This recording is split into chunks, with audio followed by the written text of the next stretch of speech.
Terima kasih Menteri. Terima kasih Datuk Speaker.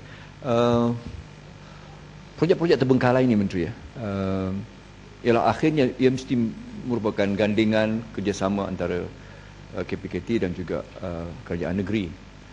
Dan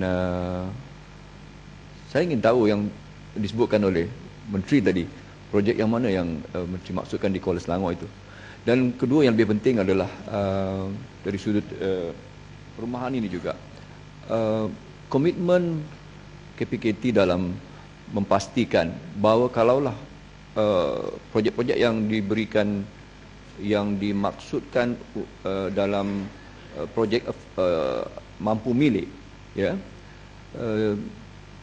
saya dapati bahawa kementerian ada meluluskan projek-projek yang walaupun telah ditetapkan sebagai harga-harga yang tertentu di bawah 100,000 contohnya, sehingga kan pada izin ataupun kebenaran yang diberikan oleh kementerian adalah sampai kepada 220,000. Ini akan merosakkan perancangan, ya, affordable houses dengan izin di peringkat negeri. Ya, tolong Menteri berikan penjelasan sikit. Dan juga saya ingin tahu tentang Kuala Selangor tadi, Mas. Sedikit Menteri. Yang Berhormat Menteri, terima kasih Datuk Speaker. Memandangkan projek terbengkalai ini mengakibatkan kepentingan pembeli rumah terjejas. Saya nak tanya kepada Yang Berhormat Menteri, apakah tindakan yang akan diambil terhadap pemaju perumahan yang tidak bertanggungjawab? Adakah mereka akan disenarai hitamkan dan di mana mereka tidak dibenarkan menggunakan nama syarikat sebagai alter ego, wakil kepada peribadi, individu? Dan apakah keputusan kerajaan supaya pada zaman Kepala Batas menjadi Perdana Menteri, di mana telah diumumkan kerajaan memberi dasar supaya build and sell and not sell and build? Apa sekarang ni berlaku kepada dasar ini? Sekian, terima kasih. Terima kasih Yang Berhormat Kuala Selangor dan juga Taiping. Saya jawab soalan dulu dari Yang Berhormat Kuala Selangor. Satu projek mengikut rekod kementerian ialah projek Alam Mutiara Kuala Selangor yang dimajukan oleh MZ Development Senyum Berhad. Ini masih terbengkalai dan kita masih dalam usaha untuk nak memulihkan projek ini. Mengenai soalan ataupun kenyataan bahawa bila sesebuah projek perumahan terbengkalai, ianya memerlukan satu gandingan Kerajaan Persekutuan dan Kerajaan Selangor. Ingin saya nak memberitahu Yang Berhormat bahawa gandingan itu bukan di antara Kerajaan Negeri dan Kerajaan Pusat.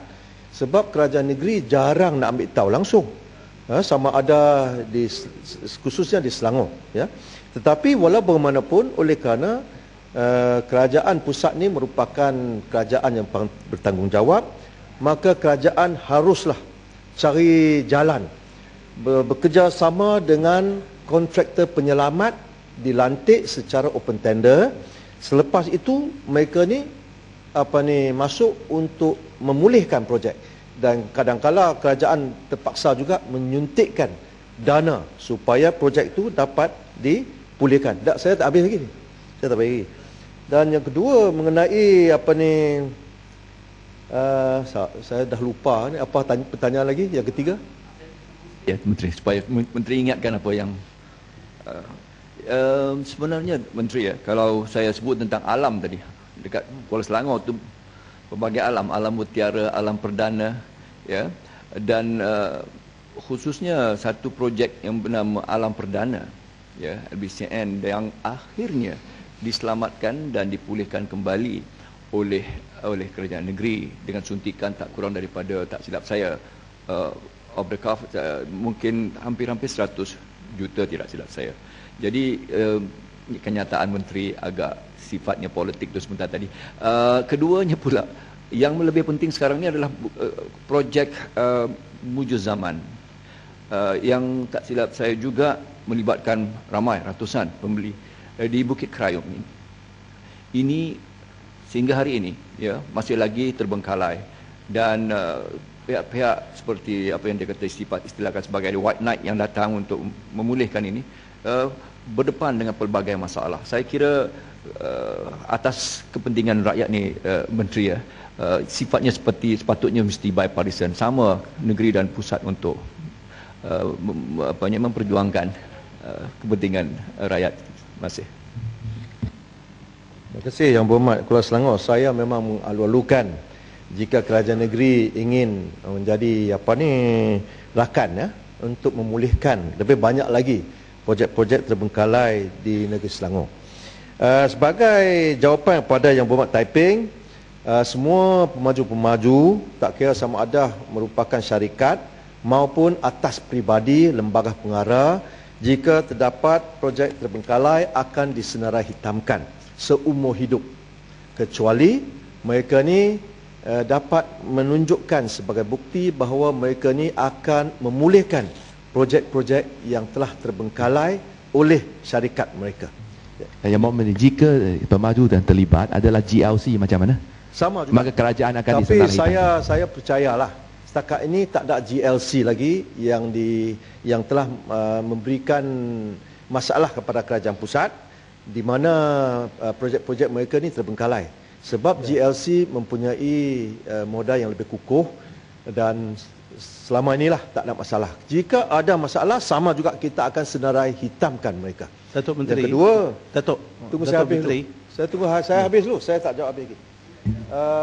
Untuk makluman Yang Berhormat Taiping, setakat hari ini kita mempunyai dalam senarai kita 4,608 ahli pengarah yang telah disenarai hitamkan dan melibatkan 1,337 buah syarikat.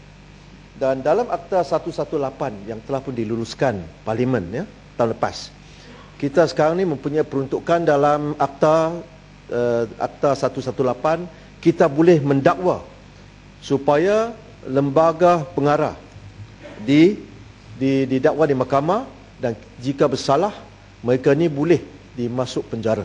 Ini adalah satu pendekatan yang diambil oleh kerajaan untuk kita nak betul-betul nak pandang serius isu ni. Ya, okey Yang Berhormat Yang Berhormat, tadi berkenaan dengan build and sell macam mana? Build and sell, seperti kita semua maklumkan, build and sell merupakan salah satu model juga yang sedang diamalkan di negara-negara maju, dan di negara-negara lain pun adalah, di Australia, di Singapura pun ada. Dan ada setengah negara dia mengamalkan dua cara, satu build and sell, satu sell and build. Tetapi setakat ini kita memang dah wujud sekian lama, dan kita telah pun membuat satu kajian yang menyeluruh, di mana kita setelah buat keputusan iaitu policy date pada 2015 kita akan ubah kaedah tu to build and sell, 2015.